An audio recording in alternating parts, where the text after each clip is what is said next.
Hello dear student, hope all of you are fine. आज हम अपनी 11th कॉमर्स का अकाउंटेंसी सब्जेक्ट शुरू करते हैं। ये हमारी अकाउंटेंसी +1 की अकाउंटेंसी की पहली वीडियो है।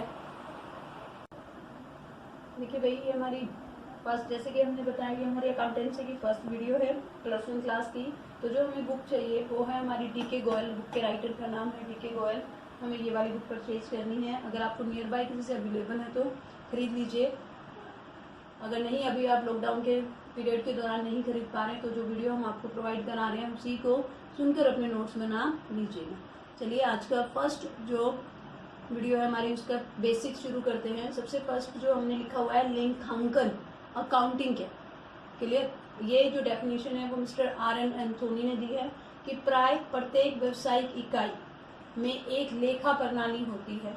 लेखा प्रणाली व्यवसाय से संबंधित सूचनाओं को मौद्रिक रूप से एकत्रित करने, सारांश बनाने, विश्लेषण करने तथा जानकारी देने का साधन है।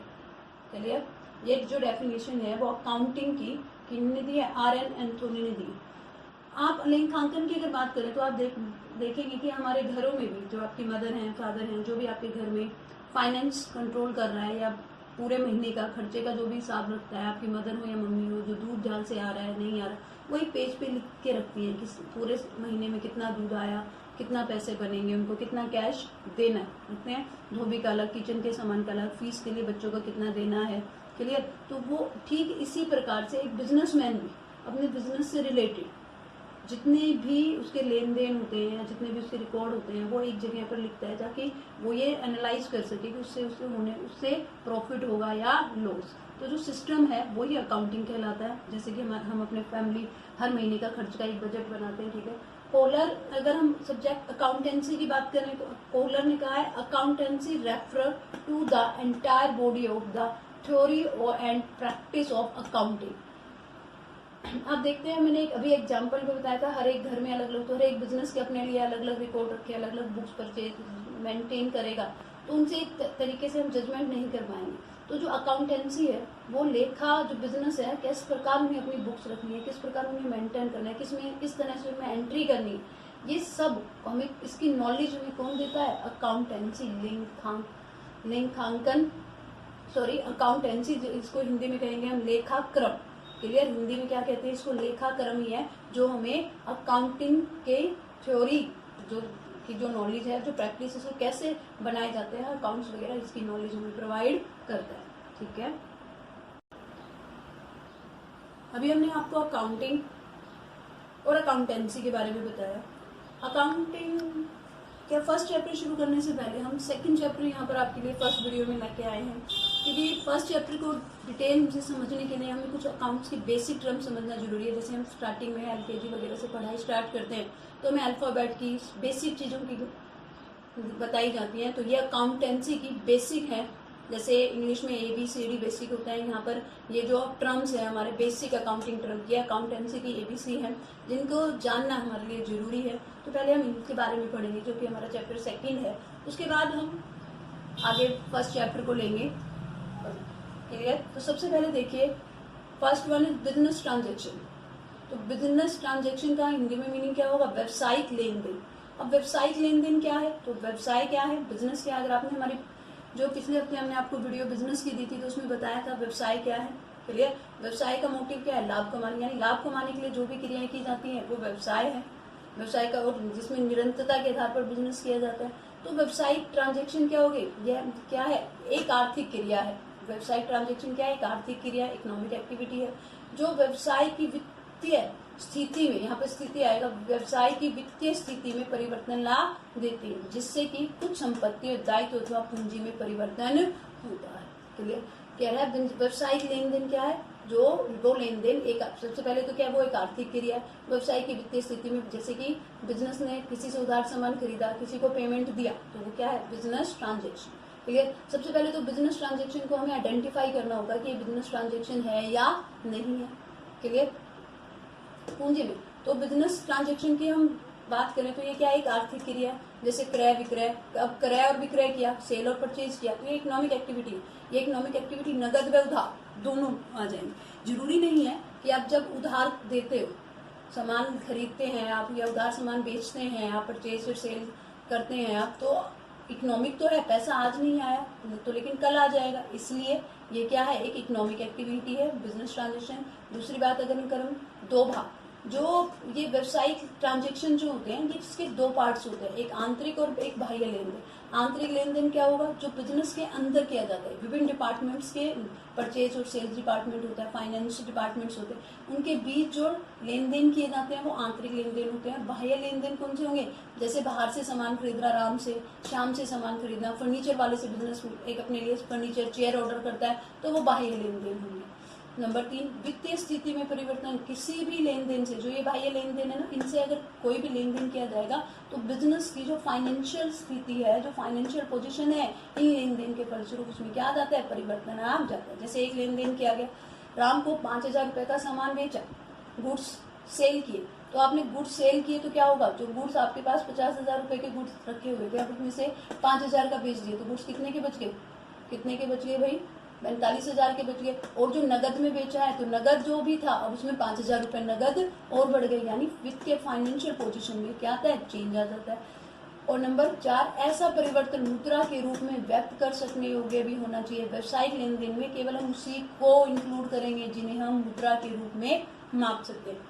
आप देखेंगे अगर हमारा एक बिजनेस में एक एम्प्लॉय काम छोड़कर चला गया, अगर वो काम छोड़कर चला गया तो उसके जानने से हमें कितना लॉस हुआ, इसका क्या हम मेजर कर सकते हैं, नहीं कर पाएंगे कितना लॉस हुआ। लेकिन अगर कोई सामान आग से नष्ट हो गया, हम बता सकते हैं 5,000 का नुकसान हुआ, 3,000 का नुकसान, तो उसको तो हम ऐसा लेन देन जो उसको हम मुद्रा में कन्वर्ट कर सकते हैं, उसे तो बिजनेस ट्रांजेक्शन मानेंगे। लेकिन ऐसा लेन देन जिसे हम मुद्रा के रूप में कन्वर्ट नहीं कर सकते तो नहीं लिया जाएगा। क्लियर? तो आपको, आई होप आपको बिजनेस ट्रांजेक्शन, व्यवसायिक लेन देन का मीनिंग समझ में आया होगा। नंबर 2 पर देखिए, इवेंट यानी घटना, यह किसी लेन देन का निष्कर्ष या परिणाम होती है। यानी ये जो बिजनेस ट्रांजेक्शन हमने बताया, यानी कि बिजनेस ट्रांजेक्शन का निष्कर्ष या परिणाम होती है। यानी कैश सेल, अगर हमारी 1 लाख रुपए और रेंट हमने पेड कर दिया 20,000 रुपये, तो आज की डेट में कैश जो बचा हुआ है, जो आया था, उसमें से कितना, 80,000 रुपये बचा हुआ है। ये क्या है, इवेंट, घटना, ये परिणाम है, इन ट्रांजेक्शन्स का परिणाम क्या है, 80,000 कैश है आज हमारे पास, आज की डेट का।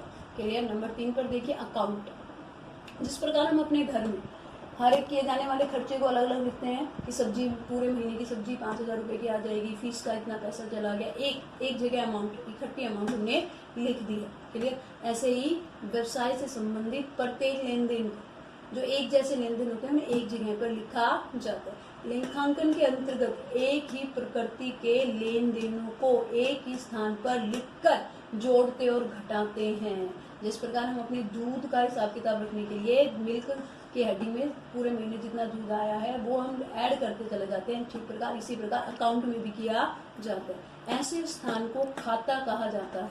क्लियर? प्रत्येक व्यक्ति, संपत्ति, दायित्व, व्यय या आय से संबंधित खाते अलग अलग बनाए जाते हैं, जैसे राम का खाता, श्याम का खाता। क्लियर? जो ये खाते हैं हमारे टी फॉर्म में बनाए जाते हैं, जैसे कि हमने ये लाइन खींची, ये इस तरह से खींची है, टी फॉर्म में। कैश अकाउंट का हमने फॉर्मेट बनाया हुआ है। क्लियर? इसको 2 पार्ट्स में डिवाइड किया जाता है, डेबिट और क्रेडिट। डेबिट के और क्रेडिट के बारे में डिटेल में हम आगे पढ़ेंगे। डेबिट को शॉर्ट में DR लिखा जाता है, क्रेडिट को CR लिखा जाता है। अकाउंट को भी शॉर्ट फॉर्म में इस तरह से दर्शाया जाता है। क्लियर? आगे देखिए, नेक्स्ट जो है हमारा कैपिटल। नेक्स्ट यहाँ अकाउंट की बेसिक टर्म है हमारी, वो क्या है, कैपिटल। कैपिटल के कई नामों से जाना जाता है बिजनेस में, जैसे ओनर कैपिटल, यानी कैपिटल को हिंदी में पूंजी कहेंगे। ओनर कैपिटल यानी स्वामित्व पूंजी, नेटवर्थ और नेट एसेट, शुद्ध संपत्ति। क्लियर? कैपिटल को निकालने का एक फॉर्मूला होता है, capital is equal to assets minus liability. पूंजी क्या है, पूंजी क्या है, जो धन व्यवसाय के स्वामी ने व्यवसाय में लगा रखा है उसे पूंजी कहा जाता है। यह जो पूंजी है नकदी, माल अथवा संपत्ति के रूप में हो सकता है। यानी आपने 5 लाख रुपए बिजनेस, 5 लाख रुपए लगाकर बिजनेस शुरू किया, ये नकदी हो गई। आप अपनी गाड़ी भी बिजनेस में ही यूज कर रहे हैं, वो आप माल यानी संपत्ति हो गई आपकी। तो यानी कैपिटल में आपने जो कैश लगाया है वो, जो अपनी प्रॉपर्टी आपने अपनी दुकान यूज कर रहे हैं उसमें, तो वो भी क्या है कि पूंजी में ही इंक्लूड की जाती है। तो पूंजी की हम बात करें, असेट माइनस लायबिलिटीज होती है। असेट क्या है, व्हाट वी ओन, जो ओन मतलब होता है हमारी है, असेट्स जो हमारी है वो क्या है, असेट। क्लियर, आप जिस पेन कॉपी में लिख रहे हैं वो आपकी है तो वो असेट होगी। लाइबिलिटी क्या होगी, what we owe, we owe का मतलब यहाँ पे क्या है, ओ मतलब उधार, जो हमने उधार लिया हुआ है वो क्या है, लाइबिलिटी है। यहाँ पर देखिए वी का मतलब क्या है, बिजनेस में या अकाउंट्स में व्यवसाय। क्लियर, व्यवसाय से मतलब है यहाँ पर वी का, व्यवसाय के मालिक से नहीं, व्यवसाय की का जो है वो असेट है और व्यवसाय ने जो उधार लिया है वो क्या है, लाइबिलिटी है। क्लियर, ठीक है। आगे देखिए, यानी किसी ने 5 लाख रुपए 20 लाख रुपए लगाकर जो बिजनेस शुरू किया है वो उसकी क्या है, कैपिटल है। क्लियर। नंबर 5 पर देखिए, ड्राइंग, जिसे हिंदी में कहा जाता है आहरण। ड्राइंग आहरण, व्यवसाय के स्वामी द्वारा अपने निजी प्रयोग के लिए निकाली गई कोई भी धनराशि अथवा माल का मूल्य अथवा व्यवसाय के कोषों में से किया गया कोई भी निजी भुगतान आहरण कहलाता है। यानी बिजनेस के कैश में से, बिजनेस के फंड में से अगर आप अपने बच्चे की फीस पे कर देते हैं, क्योंकि अकाउंट्स में या बिजनेस कॉन्सेप्ट के अनुसार ये माना जाता है बिजनेस और बिजनेस का मालिक दोनों अलग अलग है। बिजनेस के खर्चे अलग रखे जाएंगे, मालिक के पर्सनल खर्चे अलग रखे जाएंगे। अगर मालिक बिजनेस में से कुछ पैसे विड्रॉल कर लेता है, कुछ कैश निकाल लेता है अपने निजी खर्चों को पूरा करने के लिए, तो उन्हें ड्रॉइंग कहा जाता है। फॉर एग्जाम्पल, अगर एक इलेक्ट्रॉनिक शॉप है, अगर वो किसी राम श्याम को अगर एक फ्रिज बेच रहा है तो वो उसकी सेल है, लेकिन वही फ्रिज अपने घर के लिए ले आया, वो 15,000 रुपए का फ्रिज वो अपने घर के लिए ले आया, तो वो 15,000 रुपए की राशि जो है उसका क्या है, ड्रॉइंग कहलाई जाएगी। क्लियर, यानी बिजनेस के एक फंड में से अपने निजी खर्चों को लिए यूज करना वो किस नाम से जाना जाता है, बिजनेस में ड्रॉइंग के नाम से जाना जाता है। अब बात करते हैं नंबर 6, लाइबिलिटी। अभी लाइबिलिटी के बारे में हमने आपको ऊपर भी बताया था, जिसे दायित्व कहते हैं। जो वह राशि जो व्यवसाय ने अन्य पक्षों, स्वामी को छोड़कर, यानी अपने खुद के मालिक को छोड़कर अन्य को देनी है, दायित्व कहलाती है। क्लियर, वह राशि जो व्यवसाय ने अन्य पक्षों को देनी है, किसको छोड़कर, स्वामी को छोड़कर, दायित्व कहलाती है। हमने अभी लाइबिलिटी के बारे में क्या बताया था, व्हाट वी ओ, ओ मतलब उधार लिया, वो जो हमने उधार लिया है। अभी एक इक्वेशन हमने बताई थी, तो उस इक्वेशन में हमने कैपिटल को इधर लिखा था, लाइबिलिटी उधर थी। क्लियर, आई बात समझ में। अब लाइबिलिटी क्या हो जाएगी, असेट्स माइनस कैपिटल अगर हम करेंगे तो ये हमारी क्या होगी, लाइबिलिटी हो जाएगी। आगे देखिए, यानी कि वह राशि जो व्यवसाय को अन्य पक्षों को देनी, तो दायित्व भी 2 प्रकार के, आंतरिक दायित्व, बाह्य दायित्व। आंतरिक दायित्व क्या है, आंतरिक दायित्व, क्योंकि बिजनेस में क्या माना जाता है, स्वामी, बिजनेस के स्वामी और व्यवसाय दोनों को अलग अलग माना जाता है। तो जिस व्यवसाय में आपने 5 लाख रुपए शुरू किया, यानी बिजनेस के मालिक ने 5 लाख रुपए किसको दे दिए, व्यवसाय को दे दिए, तो व्यवसाय को एक टाइम में वो पैसा बिजनेस के मालिक को कमा के वापस देना है, तो वो क्या है, आंतरिक दायित्व। ठीक है। बाह्य दायित्व क्या है, बाह्य पक्षकारों को देनी है। बाह्य पक्षकार कौन हो जाएंगे, अगर व्यवसाय ने बैंक से लोन लिया है तो वो क्या है, बाह्य पक्षकार। क्लियर। आगे फिर बाह्य दायित्व को भी 2 भागों में बांटा गया है, नॉन करंट लाइबिलिटी, गैर चालू दायित्व, और करंट लाइबिलिटी, हिंदी में कहेंगे चालू दायित्व। तो बाह्य दायित्व क्या होगा, बाह्य दायित्व वो होगा जो बाह्य दूसरे लोगों को, बाहर के लोगों को आपको जो पैसा देना है। अब ये 2 प्रकार का होता है, एक होता है नॉन करंट लाइबिलिटी, ऐसा लोन जो कि, ऐसी दायित्व जो कि आपको लंबी अवधि के लिए लिया है आपने, और जिसका पैसा, जो अमाउंट जो आपको पे करनी है वो सामान्यतः 1 वर्ष से अधिक समय बाद उसका पैसा पे करना है। यानी ऐसा दायित्व जिसका पेमेंट आपको 1 साल से लंबे समय के बाद करना है। या आपने कि बैंक से लोन लिया 5 साल के लिए, तो 5 साल बाद आपको देना है, 4 साल के लिए लिया। क्लियर। तो ये कौन सा दायित्व हो जाएगा, नॉन करंट लाइबिलिटी के नाम से इसे जाना जाएगा। और ऐसे दायित्व करंट लाइबिलिटी, करंट लाइबिलिटी यानी ऐसा दायित्व जिसका पैसा 1 साल के अंदर अंदर आपको देना है, 1 साल के अंदर अंदर पे करना ही करना पड़ेगा।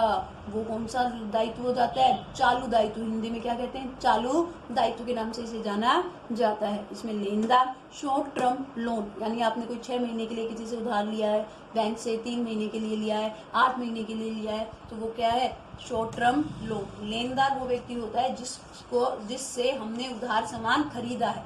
लेनदार कौन है, जिससे हमने उधार सामान खरीदा है। अब वो भी 1 साल के अंदर अंदर चाहेगा कि उसका पैसा मिल जाए। क्लियर। तो करंट लाइबिलिटी क्या है, करंट लाइबिलिटी वो लाइबिलिटी है जिनका पैसा हमें 1 साल के अंदर अंदर पे करना होता है, और नॉन करंट लाइबिलिटी वो लाइबिलिटीज होती हैं जिनका पैसा हमें 1 साल के बाद, यानी जो हमने लंबे टाइम के लिए किसी से उधार लिया है। Clear, thank you. देखिए भाई, जो हमारी नेक्स्ट अकाउंटिंग टर्म है वो है 7th असेट, यानी संपत्ति। संपत्ति के बारे में भी हमने पहले भी बताया था। व्यवसाय की प्रत्येक वस्तु जिन पर व्यापारी का स्वामित्व होता है क्या कहलाती है, संपत्ति कहलाती है। इसमें वह धन भी सम्मिलित है जो अन्य व्यक्तियों से व्यवसाय को लेना है, यानी अगर बिजनेस व्यवसाय ने किसी से उधार सामान बेच रखा है, किसी को उधार बेच रखा है, यानी राम को 5 लाख रुपए की उधार सामान दे रखा है, तो वो 5 लाख रुपए भी व्यवसाय की संपत्ति में शामिल है। अभी हमने ये बताया था व्हाट वी ओन, यानी बी का मतलब क्या है, व्यवसाय। ओन का मतलब क्या होता है, अपना, स्वामित्व, यानी वो कोई भी चीज जिस पर व्यवसाय का स्वामित्व है वो व्यवसाय की क्या है, संपत्ति है। इसमें बैंक का कैश जो बैंक का व्यवसाय का बैंक में है, वो लैंड, यानी लैंड, बिल्डिंग, डेटर्स वो व्यक्ति है होता है जिसको व्यवसाय ने उधार सामान दिया है। क्लियर, उधार बेचा है, इसे हिंदी में देनदार के नाम से भी जाना जाता है। फर्नीचर और एक्स्ट्रा। क्लियर, यानी व्यवसाय की प्रत्येक वस्तु जिन पर व्यापारी का स्वामित्व होता है वो क्या है, संपत्तियां। संपत्तियों को आगे 2 भागों में बांटा गया है। First one is non current asset. Non current asset यानी वो गैर चालू संपत्तियां, इन्हें फिक्स असेट के नाम से भी जाना जाता है। इन संपत्तियों को माल उत्पादन करने व सेवा प्रदान करने के लिए लंबी अवधि के लिए खरीदा जाता है। आप जानते हैं किसी भी बिजनेस को जब शुरू किया जाता है तो उसमें संपत्तियों की जरूरत पड़ती ही पड़ती है। कुछ संपत्तियां ऐसी होती हैं जो दोबारा से बेचने के लिए नहीं, उस व्यवसाय को सुचारू रूप से चलाने के लिए ली जाती हैं। जैसे हमारे स्कूल की अगर हम बात करें तो स्कूल में हमारे पास जो हमारा बिल्डिंग है वो हमारी नॉन करंट एसेट है, वो स्वतः से ने बनानी, वो बेचने के लिए नहीं, स्कूल को सुचारू रूप से चलाने के लिए ली गई है। क्लियर, वो क्लियर, न कि विक्रय के लिए। ये जो नॉन करंट एसेट होती हैं वो माल उत्पादन करने के लिए, अगर एक आइसक्रीम बनाने वाली फैक्ट्री है वो फ्रीज खरीदेगी, रेफ्रिजरेटर खरीदेगी, या और भी जो चीजें खरीदेगी, बिल्डिंग खरीदेगी, क्लियर, मशीन इक्विपमेंट्स वगैरह जो खरीदेंगे, वो क्या है, नॉन करंट असेट में। वो उस बिजनेस को सुचारू रूप से चलाने में क्या करती हैं, हेल्प करती हैं, लाभ कमाने में हेल्प करती हैं। इन्हें दोबारा से बेचने के लिए नहीं खरीदा जाता है। वहां पे बैठने के लिए चेयर मिलेंगी, टेबल होगी, कंप्यूटर्स होंगे, सॉफ्ट। क्लियर, ये सारी संपत्तियां क्या हो जाती है, नॉन करंट असेट, गैर चालू संपत्तियां होती हैं जिनसे वो बेचने के लिए नहीं, बिजनेस को सुचारू रूप से चलाने के लिए खरीदा जाता है। इनको नॉन करंट असेट्स को फिर 2 भागों में बांटा गया है। एक होती है मूर्त संपत्तियां, यानी टेंजिबल असेट। मूर्त यानी एक मूर्त देखने नाम से क्लियर हो रहा है आपको। मूर्त संपत्तियां वे संपत्तियां होती है जिन्हें सीन मतलब देखा जा सकता है, टच यानी छुआ जा सकता है, और फिजिकल एग्जिस्टेंस मीन भौतिक अस्तित्व होता है। मूर्त संपत्तियां वो संपत्तियां होती हैं जिन्हें देखा, छुआ या जा सकता है, या जिनका फिजिकल एग्जिस्टेंस भौतिक अस्तित्व होता है। वो कोई भी चीज जिनका फिजिकल एग्जिस्टेंस यानी भौतिक अस्तित्व है वो मूर्त संपत्तियों के नाम से जानी जाती है। जैसे कुर्सी हो गई, चेयर हो गया, क्लियर, वो सारी क्या है, भवन हो गया, बिल्डिंग हो गई, आप देख सकते हैं, ये सारी क्या है, मूर्त संपत्तियां होती है।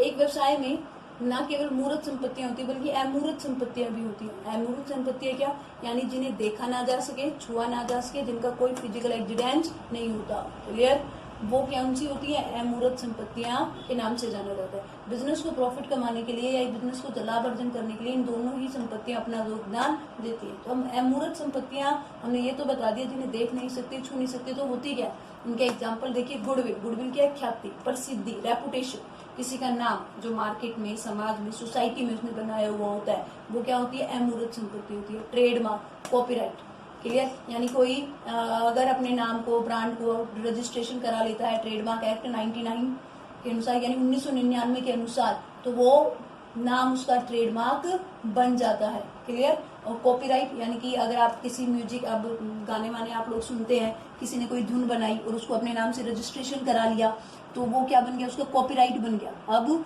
उसकी मर्जी के बिना कोई उस को दोबारा से उस कंपोजिशन को या उस धुन को यूज नहीं कर सकता। यानी किसी ने कोई दवाई का फॉर्मूला खोजा, जैसे कि अभी लॉकडाउन चल रहा है, आप जानते हैं कोविड-19 चल रहा है, उसकी वैक्सीनेशन की खोज की जा रही है, उसकी दवाई की खोज की जा रही है, तो जो भी पहले उसको खोजेगा वो उसे अपने नाम से क्या करा लेगा, पेटेंट करा लेगा। पेटेंट कराने का मतलब क्या होगा, यानी जब भी कोई उसे यूज करेगा तो उसकी परमिशन से ही वो उसे यूज करेगा।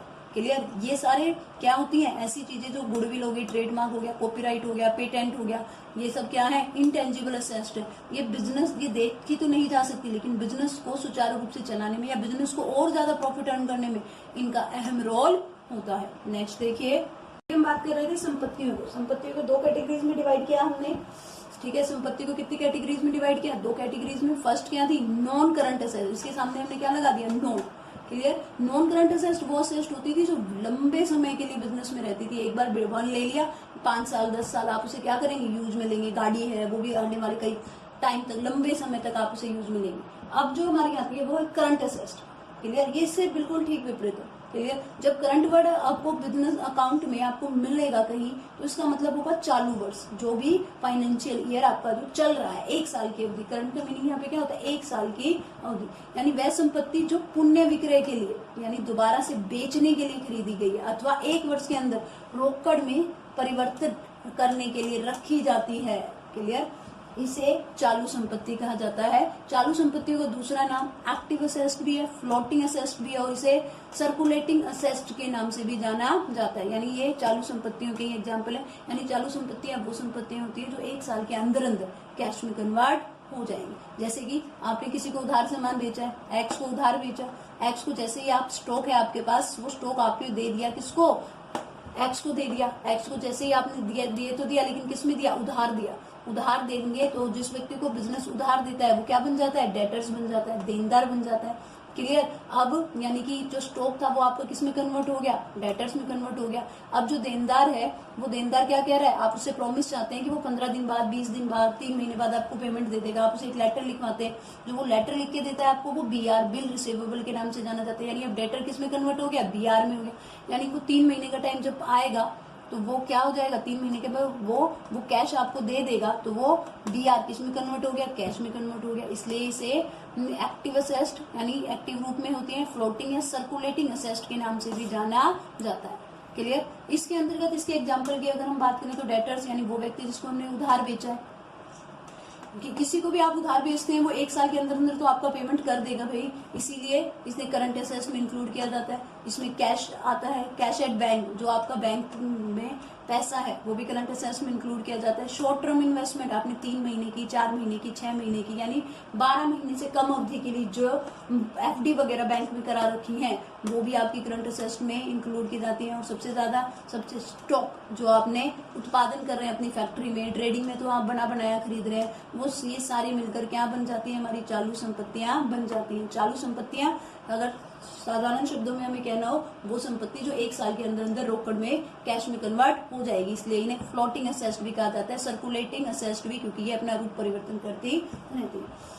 अगला जो है हमारा अकाउंटिंग टर्म में, वो नेक्स्ट वन जो है वो है हमारा capital receipt and revenue receipt. Receipt मतलब प्राप्तियां। आप जानते हैं बिजनेस को बहुत सारी प्राप्तियां प्राप्त होती रहती हैं, कैश के फॉर्म में प्राप्त होती रहती हैं। जो वो बिजनेस को प्राप्त होने वाली जितनी भी प्राप्तियां होती है, जितनी भी रिसीट होती है, उन्हें 2 भागों में डिवाइड किया जाता है, एक कैपिटल रिसीट और एक रेवेन्यू रिसीट। हम अपने एक स्कूल का एग्जाम्पल लेके चलते हैं। स्कूल का मुख्य काम क्या है, फीस के जरिए पैसा स्टूडेंट को पढ़ाना। एक कपड़ा बेचने वाला जो व्यक्ति है उसका मुख्य काम क्या है, कपड़ा बेचना, क्लियर। एक बिस्किट बनाने वाली फैक्ट्री के लिए मुख्य काम क्या है, वो बिस्किट बनाकर अर्न करना या बिस्किट बनाकर अपने लिए आजीविका को अर्जन करना। यानी जो मुख्य काम है, बेसिक क्रिया है, उसके जरिए जो भी पैसा आएगा वो रेवेन्यू रिसीट के नाम से जाना जाता है। जैसे एक स्कूल चला रहे हैं हम, स्कूल के फीस के जरिए जो पैसा आ गया स्कूल के लिए वो क्या है, रेवेन्यू रिसीट। एक आइसक्रीम पार्लर का या कपड़े की दुकान है या फिर बिस्किट की बेकरी का हमने एग्जांपल लिया,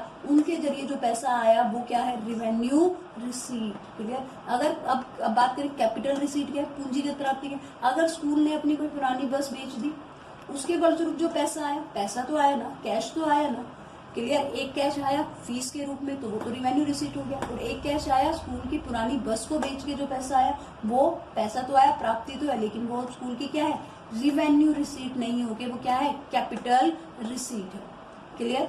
यानी रेवेन्यू रिसीट क्या है, जो मुख्य व्यवसायिक क्रिया है उसके जरिए जो पैसा आएगा वो रेवेन्यू रिसीट, और उसके अलावा जो भी पैसा आएगा पुरानी बस को बेच के जो पैसा आया, क्लियर, वो कैपिटल रिसीट के नाम से जाना जाता है। यानी बिजनेस ने कोई स्कूल ले या बिजनेस ने किसी ने लोन ले लिया, लोन से जो पैसा आया वो भी क्या है, कैपिटल रिसीट है, क्लियर। अब रेवेन्यू रिसीट को तो कहाँ दिखाया जाता है, trading profit and loss account में शो किया जाता है, ठीक है। एग्जाम्पल की बात करें तो माल के विक्रय से प्रदान की गई सेवाएं, कमीशन, फीस आदि को रेवेन्यू रिसीट में इंक्लूड किया जाता है। कैपिटल रिसीट में भूमि, अगर आपने एक पास जमीन थी बिजनेस की, भवन है, बिल्डिंग है, उसका एक हिस्सा बेच दिया, उसको किराए पे दे दिया, उससे जो पैसा आया, या ऋण से के लिया, लोन लिया, उससे जो पैसा आया, वो कैपिटल रिसीट के नाम से जाना जाता है। Thank you.